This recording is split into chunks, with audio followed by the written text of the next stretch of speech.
ഈ വ്യക്തിയെ സമ്പന്നമാക്കുന്ന എൻ്റെ പ്രിയപ്പെട്ട മാനേജർ കുഞ്ഞുട്ടിയാക്ക ഉൾപ്പെടെ വിശിഷ്ട വ്യക്തികളെ, പ്രിയപ്പെട്ട എൻ്റെ ഗുണഭോക്താക്കളായി എത്തിയിരിക്കുന്ന രക്ഷിതാക്കളെ, പ്രിയപ്പെട്ട എൻ്റെ കുഞ്ഞുങ്ങളെ, എൻ്റെ മാസ്റ്റർ സൂചിപ്പിച്ചതുപോലെ ഒരുപക്ഷെ എല്ലാ കാര്യത്തിനും ഒരു ചരിത്ര മുഹൂർത്തം ഉണ്ടാകുമെന്ന് വിശ്വസിക്കുന്ന കൂട്ടത്തിലാണ് ഞാൻ. നമ്മുടെ വേദിയിലിരിക്കുന്ന പ്രിയപ്പെട്ട നമ്മുടെ മാനേജറുടെ പിതാവ്, ഞാൻ ഏറെ ബഹുമാനിക്കുന്ന മൊയ്തീൻകുട്ടി ഹാജി അവർ എനിക്ക് 2 വരിയിൽ ഒതുങ്ങുന്ന ഒരു അപ്പോയിന്റ്മെന്റ് ഓർഡർ എഴുതി താഴെ തറവാട്ടിൽ നിന്നും തന്ന ദിവസമാണ് ഉണ്ണിമാഷ് പറഞ്ഞ പോലെ ഇന്ന്.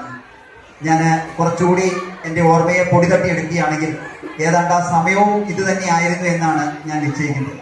ടീച്ചർ എന്നോട് പറഞ്ഞു, താഴെ പോയി മാനേജരെ കണ്ടിട്ട് വരാൻ പറഞ്ഞപ്പോൾ ഈ പീറ്റിയാക്കാട് സൈഡിലുള്ള സ്റ്റെപ്പുള്ള വഴിയിലൂടെ ഞാൻ താഴെ എത്തിയപ്പോൾ മാനേജർ എനിക്ക് 2 വരി വെള്ള പേപ്പറിൽ അപ്പോയിന്റ്മെന്റ് ഓർഡർ എഴുതി തരിക.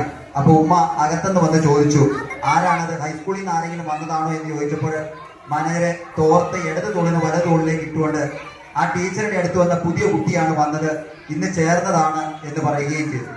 അതിനുശേഷം അന്ന് ഉമ്മയ്ക്ക് പറ്റുന്ന കാലമാണ്, ഒരു 30 വർഷം മുമ്പാണ്.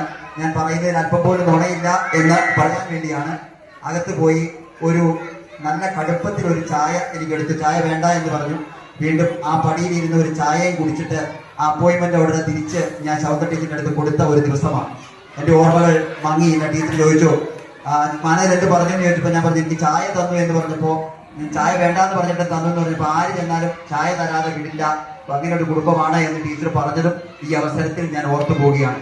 നീണ്ട 3 പതിറ്റാണ്ടിലേറെ എൻ്റെ അധ്യാപന ജീവിതം ഇവിടെ പ്രൗഢമായി നടക്കുമ്പോൾ ഒരുപക്ഷെ ഈ താറാവിനെ കൊടുക്കുന്നതൊന്നും എനിക്കൊരു വലിയ സംഭവമായിട്ട് തോന്നുന്നില്ല.